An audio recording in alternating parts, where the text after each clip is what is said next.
News. స్వరించిన Singireddy Niranjan Reddy కృషి కర్ణితండా wait run success అయ్యింది. 70 కోట్ల రూపాయలతో బీఆర్ఎస్ హయాంలో నిరంజన్ రెడ్డి కృషితో పూర్తయిన ప్రాజెక్ట్ గిరిజన తండాలకు తీరిన దాహార్తి దాదాపు 20 గ్రామాలకు సాగు తాగునీరు అందుతుంది అని తెలంగాణ తొలి ముఖ్యమంత్రి కేసీఆర్ మాజీ భారీ నీటిపారుదల శాఖ మంత్రి హరీష్ రావులకు ధన్యవాదాలు తెలిపారు.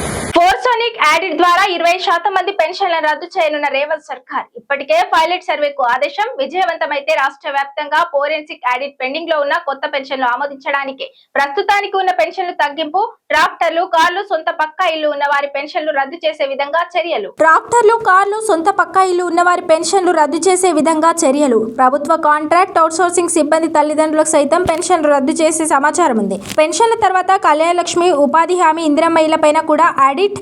దివ్యాంగుల్లోనూ అనర్హులు ఉన్నారని దివ్యాంగుల సర్టిఫికేట్ మరోసారి పరిశీలన. అందరినీ ఫిజికల్ వెరిఫికేషన్ చేసి 2026 ఏప్రిల్ లోపు ముఖ గుర్తింపు పట్టే అవకాశం.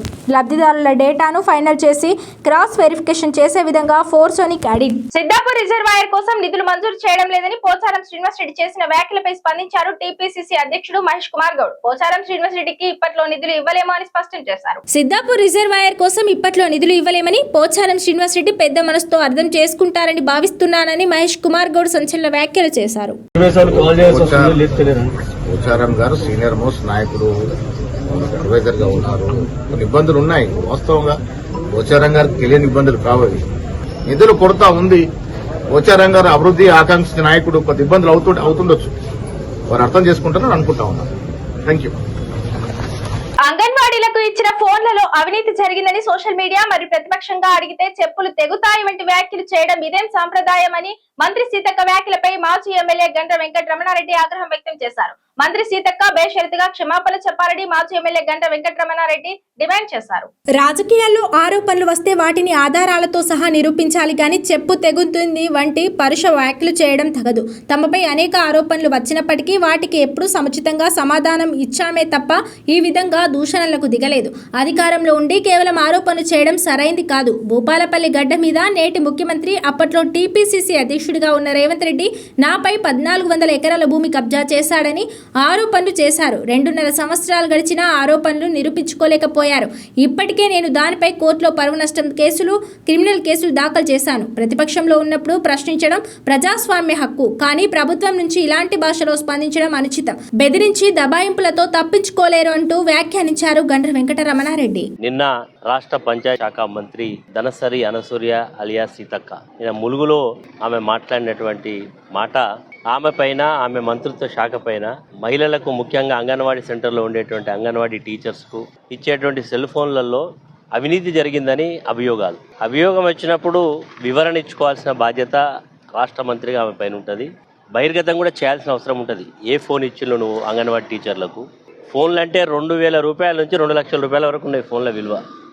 ఏ కంపెనీ ఫోన్ ఇచ్చినావు, మరి ఏ మోడల్ అది, ఇవన్నీ కూడా చెప్పాల్సిన బాధ్యత ఉంటుంది. కానీ ప్రశ్నించిన వాళ్ళను చెప్పుతో కొడతాం, చెప్పులు తెగుతాయని చెప్పడం ఇది ఏ సాంప్రదాయమో ఆమె సమాధానం చెప్పాలి. సీతక్క ఇప్పటికిప్పుడే ఆమె మంత్రి కాలేదు. గతంలో కూడా ఆమె ఎమ్మెల్యేగా ఉన్నది. ఒకసారి ఓడిపోయింది, గెలిచింది. ప్రజా జీవితంలో ఉన్నప్పుడు ఆరోపణలు వచ్చినప్పుడు ఆరోపణలకు సరైన పద్ధతిలో రిప్లై ఇవ్వాలి, సమాధానం చెప్పాలి. కానీ ఈరోజు రేవంత్ రెడ్డి మొదలుకొని ఈరోజు ఆయన మంత్రివర్గ సహచరులు కూడా ఇదే పద్ధతిలో మాట్లాడడం చూస్తూ ఉంటే, ఈరోజు ఆమె అంటుంది అభియోగం వస్తే మరకేస్తే మేము కడుక్కోవాలని. మరి నువ్వు కూడా గతంలో కేసీఆర్ గారి ప్రభుత్వంలో ఉన్నటువంటి ముఖ్యమంత్రి గారిని తెలంగాణ రాష్ట్ర ప్రయోజనాలను దృష్టిలో పెట్టుకొని కాళేశ్వరం ప్రాజెక్టు కడితే ఆ ప్రాజెక్టు యొక్క వ్యయమే 1,00,000 కోట్లు కాకపోయినప్పటికీ 1,00,000 కోట్ల రూపాయల అవినీతి జరిగిందని ఏ ఆధారాలతో నువ్వు మాట్లాడినవు? అదేవిధంగా కేటీ రామారావు గారు ఆయన మంత్రిత్వ శాఖలో ఈ రాష్ట్రానికి ఒక పేరు తీసుకురావాలని ఈ కార్ రేసును తీసుకొస్తే అవినీతి జరిగిందని ఏ ఆధారాలతో చెప్పి ఈరోజు ఛార్జ్షీట్ వేసినావు? ఇలా చెప్పుకుంటూ పోతే చాలా విషయాలలో విద్యుత్ కొనుగోలు మీద ఎందుకు కమిషన్లు వేసినావు? విద్యుత్ కొనుగోలు అంతా కూడా ప్రభుత్వం పక్క రాష్ట్రమైనటువంటి ఛత్తీస్గఢ్ తోటే ఒప్పందాలు చేసుకున్నది. అందులో అవినీతి జరిగిందని ఆరోపణ చేస్తున్నావు. ఆరోపణలు నువ్వేమో చేయొచ్చు, నువ్వు అధికారంలో ఉండి ఈరోజు నీ యొక్క ఫోన్లలో అవినీతి జరిగిందని ఆరోపణ చేస్తే చెప్పులు దిగుతాయని చెప్పడం ఇది ఏ సాంప్రదాయం అని ఈరోజు ప్రశ్నిస్తున్నాం. ఎప్పుడు భూములు, కమిషన్లు, కాంట్రాక్టుల మీదనే రివ్యూ చేస్తావా? రైతుల గురించి రివ్యూలు చేయవా? రేవంత్ రెడ్డి పంట కొనుగోళ్లు జరగడం లేదని నీ ఇంటెలిజెన్స్ వ్యవస్థ చెప్పడం లేదా? చెప్పినా రైతులే కదా అని చిన్న చూపు చూస్తున్నావా? సాయంత్రం 4 గంటలకు పోయి పొద్దున 8 గంటలకు కరెంటు వస్తుందని రైతులు చెప్తున్నారు. రైతు బంధు ఇయ్యవు, బోనస్ ఇయ్యవు, కరెంటు ఇయ్యవు, కనీసం రైతుల పంట మద్దతు ధరకు కొనుగోలు చేయలేని అసమర్థత ప్రభుత్వం నీది అంటూ రేవంత్ రెడ్డిపై మండిపడ్డారు హరీష్ రావు. ఈ కోటాలు వాటాలు బంద్ చేయండి, పండిన కాడికి మద్దతు ధర ఇచ్చి కొనండి. ఆనాడు మీరు రైతు డిక్లరేషన్ లో ప్రతి పంటకు బోనస్ అన్నారు. బోనస్ దేవుడెరుగు, బోనస్ బోగస్ అయిపోయింది. కానీ కనీసం మద్దతు ధరని ఇయ్యండి. బోనస్ ఎగబెట్టేసింది మీరు. మక్కలకు బోనస్ లేదు, కందులకు బోనస్ లేదు, శనగలకు బోనస్ లేదు, జొన్నలకు బోనస్ లేదు.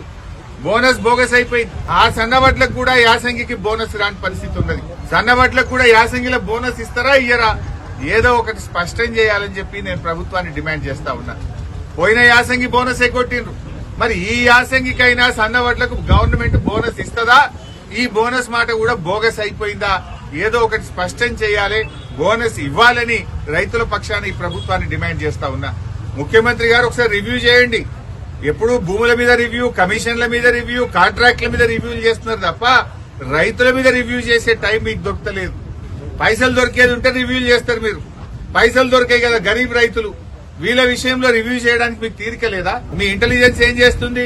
జొన్నలు కొంటలేరు అనేది మీకు తెలుస్తలేదా? శనిగలు సగం ఆపేసిండ్రు అనే విషయం మీ ఇంటెలిజెన్స్ మీకు చెప్తలేదా? చెప్పినా కూడా రైతులే కదా అని లెక్కలేనితనమా? ఏంది? ఎట్లా అర్థం చేసుకోవాలి? ఆనాడు పెద్ద పెద్ద మాటలు మాట్లాడిండ్రు. మల్లేశం అనే రైతు చెప్తుండు, సార్ 11 గంటలు 10 గంటలే కరెంట్ వస్తుంది, సాయంత్రం 4కి పోతే పొద్దుగాల 6కి కరెంట్ వస్తుందని. ఇవాళ మల్లేశం రైతు పొద్దున 8కి వస్తుంది, పొద్దున 8కి కరెంట్ వస్తుందని మల్లేశం అనే రైతు కూడా ఇవాళ చెప్తా ఉన్నాడు. అంటే కరెంటు ఇయ్యరు, రైతు బంధు వేయరు, బోనస్ ఇయ్యరు, కనీసం పండిన పంటను మద్దతు ధరకు కూడా కొనకపోతే నీదేం ప్రభుత్వము? కాంట్రాక్టర్లకు, బినామీల కోసమో, మధ్య దళారుల కోసమో, బ్రోకర్ల కోసమో, ప్రైవేట్ పైరవికారుల కోసం ఉందా? అది ప్రభుత్వం రైతుల కోసం ఉందా? రైతులంటే ఎందుకంత చిన్న చూపు? సో ఇప్పటికైనా స్పందించండి. ముఖ్యమంత్రి గారు ఒక రివ్యూ చేసి జొన్నల కొనుగోలు కేంద్రాలు ప్రారంభించండి. మధ్యలో ఆగిపోయిన శనగలు మళ్లీ కొనే విధంగా తక్షణమే ఉత్తర్వులు ఇవ్వండి. అదేవిధంగా కందులు గాని సన్ఫ్లవర్ పంట కూడా పూర్తిగా కొనే విధంగా ప్రభుత్వం ఆదేశాలు ఇవ్వండి. అదేవిధంగా వడ్ల కొనుగోలు కేంద్రాలు కూడా రాష్ట్ర వ్యాప్తంగా తక్షణమే ప్రారంభించాలని, ఈ యాసంగిలో సన్న వడ్లకు కూడా బోనస్ అందించాలని, పోయిన యాసంగి సన్న వడ్ల బోనస్ వెంటనే విడుదల చేయాలని చెప్పి డిమాండ్ చేస్తారు. హైడ్రా అంటే పేదల బతుకులు కూల్చడానికి పెట్టారా రేవంత్ రెడ్డి? నిన్న ఒక చిన్న పిల్ల ఇంట్లో ఉండగానే ఇల్లు కూల్చేస్తున్నారు. సామాన్లు బయటకు కూడా తీసుకుపోనివ్వకుండా కూల్చేస్తున్నారు. ఇంత దుర్మార్గమా? ప్రభుత్వం అంటే పేదల గూడు ఇవ్వాలి, గూడు పెట్టాలి, కానీ రేవంత్ రెడ్డి ఉన్న గూడును కూల్చేస్తున్నాడు అంటూ ఆగ్రహం వ్యక్తం చేశారు మాజీ మంత్రి ఎమ్మెల్యే హరీష్ రావు. పేదల ఇల్లు నిన్న ఎక్కడో సుల్తాన్పూర్ లో ఇల్లు కూలగొట్టిండ్రు. పాపం ఒక చిన్న పిల్ల ఇంట్లోనే ఉన్నది, కొడతనే ఉన్నారు మిషన్. వాళ్ళు పాపం కట్టు బట్టలతో రోడ్డు మీద పడ్డారు. ఇంట్లో సామాన్ కూడా తెచ్చుకోనికి ఛాన్స్ ఇస్తలేరు. ఇంట్లో ఉన్న కుర్చీలు, గ్యాస్ స్టవ్, సిలిండర్ అట్లనే పెట్టి కూలగొడుతున్నారు. ఇంత దుర్మార్గమా? శనివారం ఆదివారం చూసి కూలగొడతారా? హైడ్రా అంటే పేదల బతుకులు కూల్చడానికి పెట్టినవా రేవంత్ రెడ్డి? హైడ్రా అంటే పేదల బతుకులు కాపాడుతావా, పేదల బతుకులు కూల్చుతావా? గవర్నమెంట్ అంటే ఇంత గూడు చూపియాలి. గవర్నమెంట్ అంటే బుక్కడి బువ్వ పెట్టాలి, నీడనియాలి. కానీ రేవంత్ రెడ్డి ఉన్న నీడ కూలగొడుతుండు, ఉన్న గూడు కూలగొడుతున్నాడు. పేదల బతుకులు ఆగం చేసే విధంగా ఇవాళ కాంగ్రెస్ ప్రభుత్వం పనిచేస్తా ఉంది. రామగుండం ఎమ్మెల్యే కాంగ్రెస్ పార్టీ పెద్దపల్లి జిల్లా అధ్యక్షుడు మక్కంసిం రాజ్ ఠాకూర్ మరోసారి వివాదాస్పద వ్యాఖ్యలు చేశారు. ఎవడన్నా అడ్డంగా మాట్లాడితే అడ్డంగా నరుకుతామంటూ ఆయన మాట్లాడిన వీడియో సోషల్ మీడియాలో వైరల్ అయ్యింది. పెద్దపల్లి జిల్లా మంతని మున్సిపాలిటీ పరిధిలోని 1వ వార్డులో సోమవారం నిర్వహించిన మాజీ స్పీకర్ దుద్దిల శ్రీపాదరావు విగ్రహావిష్కరణ కార్యక్రమంలో మంత్రులు దుద్దిల శ్రీధర్ బాబు, అడ్లూరి లక్ష్మణ్ కుమార్, ప్రభుత్వ విప్ పెద్దపల్లి ఎమ్మెల్యే చింతకుంట విజయ రమణారావుతో పాటు రాజ్ ఠాకూర్, మక్కాన్ సింగ్ పాల్గొన్నారు. ఈ సందర్భంగా వేదికపైన మక్కాన్ సింగ్ మాట్లాడుతూ మంత్రి శ్రీధరన్న ఇక్కడ ఉండకపోవచ్చు, 2 గంటల్లో ఇక్కడ ఉన్న మేం ముగ్గురం ఒక్క క్షణంలో వస్తాం, ఎవడన్నా అడ్డంగా మాట్లాడితే అడ్డంగా నరుకుతామంటూ చేసిన వ్యాఖ్యలు దుమారాన్ని రేపాయి. అందుకు సంబంధించిన వీడియో సోషల్ మీడియాలో వైరల్ అవుతుండగా తీవ్ర విమర్శలు వెలువెత్తుతున్నాయి. ప్రశాంతంగా ఉన్న జిల్లా రాజకీయాల్లో ఆయన వ్యాఖ్యలను ప్రతి ఒక్కరు తప్పుపడుతున్నారు. ఇది ప్రజాస్వామ్యమా, రౌడీ రాజ్యమా అని ప్రశ్నిస్తున్నారు. రాజ్యాంగబద్ధమైన పదవిలో ఉన్న ఒక ఎమ్మెల్యే అడ్డంగా నరికేస్తామనడంపై ప్రజాస్వామికవాదులు తీవ్ర అభ్యంతరం వ్యక్తం చేస్తున్నారు. ఉండకపోవచ్చు, ఒక్క 2 గంటల్లో కుయి కుయి అనుకుంటా ఇక్కడ ఉన్న మీ ముగ్గురు నాయకులం ఒక్క క్షణంలో వస్తాం. ఎవరైనా అడ్డంగా మాట్లాడితే అడ్డంగా నరుకుతాం అనే విషయం చెప్తాను. ప్రభుత్వ సలహాదారు పోచారం శ్రీనివాస్ రెడ్డి కాంగ్రెస్ సర్కారుపై విరుచుకుపడ్డారు. ముఖ్యమంత్రి రేవంత్ రెడ్డి, మంత్రులు, ఎమ్మెల్యేలపై ఘాటు వ్యాఖ్యలు చేశారు. నిజామాబాద్ జిల్లా బాన్స్వాడ నియోజకవర్గం వర్ని మండలంలో నిర్మిస్తున్న సిద్దాపూర్ రిజర్వాయర్ నిధుల మంజూరులో జాప్యంపై ఆగ్రహం వ్యక్తం చేశారు. సిద్దాపూర్ రిజర్వాయర్ సందర్శనార్థం ఆదివారం రాత్రి తన అనుచరులతో బయలుదేరారు. ఆ తర్వాత అక్కడే కుర్చీ వేసుకుని బైఠాయించారు. నిధుల విషయంలో ప్రభుత్వం స్పందించేంత వరకు కదిలేది లేదంటూ ఇరిగేషన్ అధికారులకు ఫోన్ చేసి భీష్మించుకుని కూర్చున్నారు. ముఖ్యమంత్రికి 20 సార్లు చెప్పినా నేనేమీ నిన్న మొన్న ఎమ్మెల్యే కాలేదు, నేను సీనియర్ ఎమ్మెల్యేను, 20 ఏళ్లు మంత్రిగా పనిచేసిన, అర్ధరాత్రి ఫోన్లు వస్తే లేపుతుండే, రాత్రి 1 గంటకు కూడా స్పందిస్తుండే, ఎమ్మెల్యేలు కూడా ఫోన్లు లేపరు. తమాషాకు చేస్తామా, మజాక్ కోసం చేస్తామా? మాజీ స్పీకర్ను మాలాంటి వాళ్లకు రెస్పాండ్ కాకపోతే ఎందుకండి రాజకీయం? ఈ రాజకీయం పాడైపోను, దరిద్రపు రాజకీయం. రాష్ట్రంలో ప్రభుత్వం ఉందా, ఉంటే అది పనిచేస్తుందా? గింత ఘోరమా అంటూ సీఈపై పోచారం శ్రీనివాస్ రెడ్డి విరుచుకుపడ్డారు. నిధుల విషయంలో త్వరలోనే నిర్ణయం వెలువడుతుందని స్వయంగా ఇరిగేషన్ మంత్రి ఉత్తమ్ కుమార్ రెడ్డి తనతో చెప్పారని సీఈ శ్రీనివాస్ సముదాయించారు. అనేది ఒకటి ఉన్నదా, ఏమన్నా కదలిక ఉందా లేదా? సీనియర్ ఎమ్మెల్యేలండి, నేను నిన్న మొన్న ఎమ్మెల్యే కాలేదు. వల్ల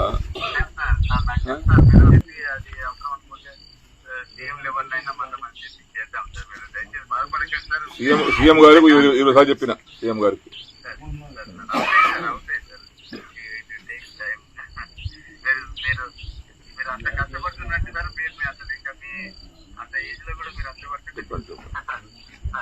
నేనేమో ఎందుకు అంటే మొండిగా ఒక ఇంతకెళ్ళి అడుగు బయట పెట్టేటప్పుడు ఏమన్నా కానీ సావని బతుకని నిర్ణయం తీసుకుందామని వచ్చిన యాక్చువల్ అయితే ఏమన్నా కానీ అనుకుని వచ్చిన ఏదన్నా కానీ ఫలితం దండిగా అట్లా నిర్ణయం గట్టిగా తీసుకుని వచ్చిన నేను.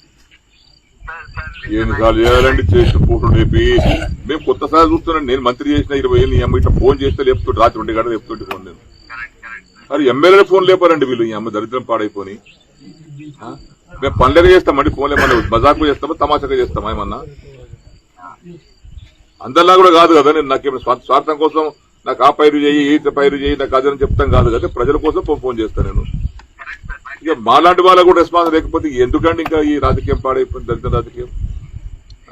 అంగన్వాడీ సెల్ ఫోన్ల టెండర్లపై విచారణకు మేము డిమాండ్ చేస్తే మంత్రి సీతక్క ఎందుకు భయపడుతున్నారు? అక్రమాలు వాస్తవమేనని జంకుతున్నారా? మేము అడిగిన ప్రశ్నలకు సమాధానం చెప్పలేక చెప్పు మాటలు మాట్లాడారు అని BRS social media convener Manne Krishank ధ్వజమెత్తారు. ఆరోపణలు చేసింది తామైతే ఏ సంబంధం లేని కేసీఆర్ కు లీగల్ నోటీసులు ఎందుకు ఇచ్చారని ప్రశ్నించారు. వివరణ ఇచ్చుకోలేక మంత్రి సీతక్క చెప్పు తెగుద్ది అని తూలనాడడం బాధాకరమని పేర్కొన్నారు. సోమవారం హైదరాబాద్ తెలంగాణ భవన్ లో బీఆర్ఎస్ నేత దినేష్ చౌదరితో కలిసి ఆయన మీడియాతో మాట్లాడారు.